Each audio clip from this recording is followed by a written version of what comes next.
CBSE words में आपका स्वागत है। इस वीडियो में हम क्लास 10 हिस्ट्री का 5th चैप्टर जिसका नाम है print culture and the modern world, उसका बॉक्स नंबर 1 जो कि पेज नंबर 107 पे आपको मिल जाएगा, डिस्कस करेंगे। कितागावा उतामारो बोर्न इन ईडो इन 1753। जापान की जो राजधानी है टोक्यो, उसका पुराना नाम था ईडो, तो वहां पर इनका जन्म होता है। Was widely known for his contribution to an art form called ukiyo. तो इनको उकियो की वजह से जाना जाता है। अब ये उकियो क्या है? एक तरह की आर्ट है, इसमें बेसिकली पेंटिंग बनाई जाती है, खास तरीके की पेंटिंग। वैसे तो जनरल कोई भी पेंटिंग बनाई जा सकती है, लेकिन यहाँ पर कुछ स्पेशल चीज़ों की पेंटिंग बनाई जाती है, तो उसको उकियो कहा जाता है। तो इस तरह की जो आर्ट है, इसको इन्होंने इंट्रोड्यूस कराया था, इसमें काम किया था, बहुत ज़्यादा आर्ट बनाई थी, तो इनके इस कॉन्ट्रीब्यूशन की वजह से इनको जाना जाता है। तो उकियो है क्या? Basically pictures of the floating world. ये फ्लोटिंग वर्ल्ड की पिक्चर्स है। अब ये फ्लोटिंग वर्ल्ड को आप लिटरल मीनिंग ना निकालने लगना कि तैरती हुई दुनिया, बल्कि फ्लोटिंग वर्ल्ड का मतलब ये है कि ऐसी दुनिया जो बड़ी हाई फाई है, मॉडर्न टाइप की है।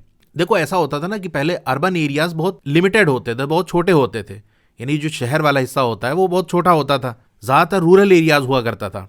तो उकियो के अंदर एक ऐसी आर्ट बनाई जाती है जहां पर अर्बन लाइफस्टाइल को दिखाया जाता है। शहर में लोग कैसे रहते हैं, कैसी उनकी लाइफस्टाइल है, कैसा कल्चर है, कैसे ड्रेसेस पहनते हैं, घर उनके कैसे होते हैं, तो ये सारी चीजें जो पिक्चर से दिखाई जाती हैं, उन पिक्चर को हम उकियो कहते हैं। और depiction of ordinary human experiences, specially urban ones. तो उकियो के अंदर जो अर्बन लाइफस्टाइल है, वहां का जो कल्चर है, उसको दिखाया जाता है।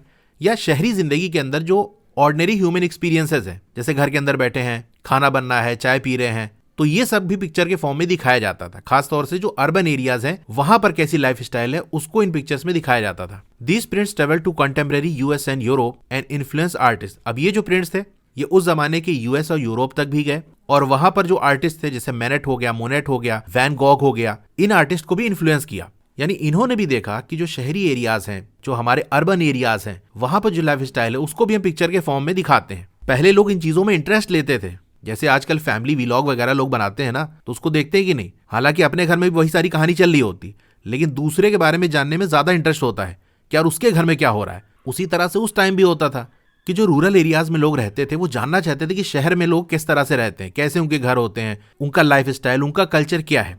तो वो प्रिंट के फॉर्म में जब लॉन्च किया जाता था, तो लोग बड़े इंटरेस्ट के साथ उसे परचेज करते थे। तो ये प्रिंट जब यूएस और यूरोप तक गए, तो वहां के जो आर्टिस्ट थे वो भी इन्फ्लुएंस हुए, उन्होंने भी इस तरह से पेंटिंग बनाना शुरू कर दिया। Publishers like Tsutaya Juzaburo identified subjects and commissioned artist who drew the theme in outline. अब सुताया जुजाबुरो जैसे पब्लिशर जो थे, वो क्या करते थे, इस तरह की प्रिंट को पब्लिश करते थे। लेकिन ये प्रिंट कैसे बनती थी, उसके बारे में आपको यहां बताया जा रहा है।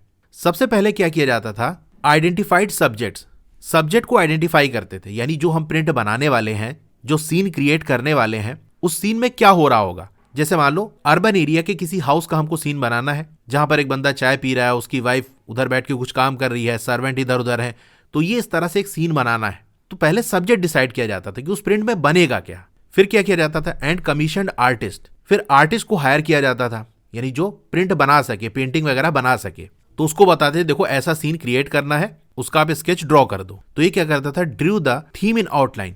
तो वो जो सब्जेक्ट या वो जो थीम थी, उसकी आउटलाइन बनाता था। पूरी पेंटिंग नहीं बनाई जाती थी, क्योंकि उसको हमको प्रिंट कराना है। अभी आगे आएगा किस तरह से प्रिंट होता है। तो बेसिक सिर्फ आउटलाइन बनानी होती है, यानी उस पेंटिंग के अंदर पूरा कलर वगैरह नहीं किया जाता, बस बाहर बाहर की आउटलाइन बना दी जाती है। आर्टिस्ट का काम बस इतना था कि भाई आउटलाइन बना दो, जैसे एक आदमी है तो उसकी बाउंड्री बना दो, बस कलर वगैरह नहीं करना है। फिर क्या करते थे, Then a skilled wood block carver pasted the drawing on the wood block and carve a printing block to reproduce the painter's lines। फिर क्या किया जाता था, एक skilled wood block carver को लाया जाता था। वो क्या करता था, आर्टिस्ट ने जो पेंटिंग बनाई थी, जो आउटलाइन बनाई थी, उसको एक वुडन ब्लॉक यानी लकड़ी का ऐसे ब्लॉक होता था, उसी पर उस पेंटिंग को चिपका देता था जिसपे आउटलाइन बनी होती थी। And carved a printing block to reproduce the painter's lines. और पेंटर ने जो आउटलाइन पूरी बनाई थी, उस पर वो अपने टूल से, जैसे वुड कार्विंग की जाती है, हो सकता है आपने देखा हो, चिजल और हैमर यानी छेनी हथौड़ी का यूज करके ऐसे यहाँ पर कट मारता वो चला जाता था, यानी वो डिजाइन को वुड पे बनाता चला जाता था। इसको मैं थोड़ा सा आपको दिखाता हूँ।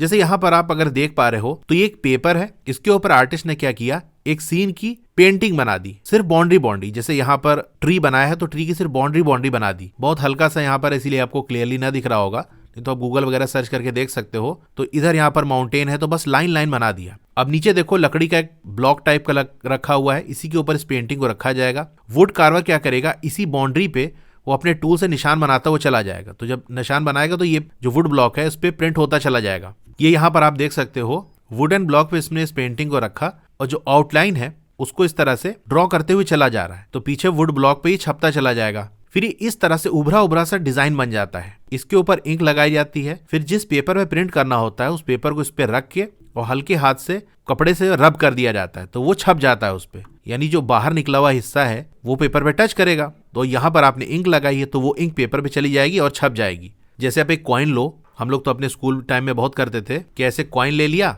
उसके ऊपर पेपर रख के पेंसिल से ऐसे रब करते थे तो वो छप जाता था। तो ऐसा ही कुछ काम किया जाता है। खैर, आपको पूरी प्रिंटिंग नहीं सीखनी, हल्का सा आइडिया लग गया होगा कि यहाँ पर किया क्या जाता था। एक आर्टिस्ट से उस थीम या सब्जेक्ट की आउटलाइन बनवा ली जाती थी। जिस पेपर पे वो आउटलाइन बनाता था वो पेपर वुडन ब्लॉक पे रख के जो वुड कार्वर होता था उस आउटलाइन पे अपना टूल चलाते हुए वो वुड पे निशान बना लेता था। इसकी वजह से क्या होता था, वो जो एक तरह से पेंटिंग की आउटलाइन बनाई थी आर्टिस्ट ने, वो तो डिस्ट्रॉय हो जाती थी क्योंकि उसके ऊपर उसने टूल चला दिया। तो यही बात यहाँ कही जा रही, in the process the original drawing would be destroyed and only prints would survive. तो ओरिजिनल जो ड्राइंग थी वो डिस्ट्रॉय हो जाती है क्योंकि उसकी मदद से तो वुड पे हमने निशान बना लिया। अब उसी पे इंक लगा के और पेपर रख के फिर उस पेपर पे प्रिंट ले लेते थे।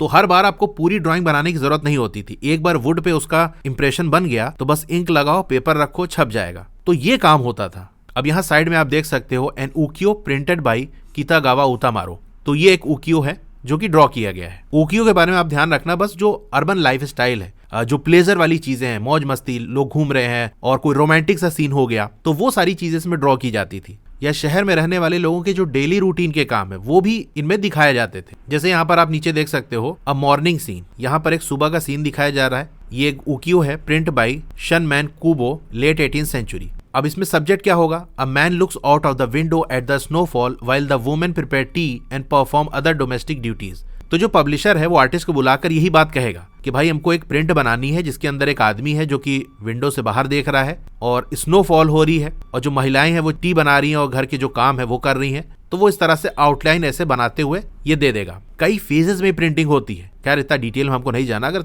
आपको समझना है तो YouTube पे बहुत सारी वीडियोस पड़ी है कि कैसे प्रॉपर बनता है, वो देख सकते हो। मैंने इस चैप्टर की लाइन बाय लाइन एक्सप्लेनेशन वाली वीडियो बनाई है। लाइन बाय लाइन क्या, वर्ड बाय वर्ड मैंने एनसीईआरटी का एक्सप्लेन किया है। तो डिटेल में अगर आपको चीजों को पढ़ना है, समझना है, तो वो वीडियो देख सकते हो। मैं डिस्क्रिप्शन में लिंक दे दूंगा। और सिर्फ इसी चैप्टर के नहीं बल्कि और भी जो चैप्टर्स हैं उनकी वीडियोस भी आपको मिल जाएगी।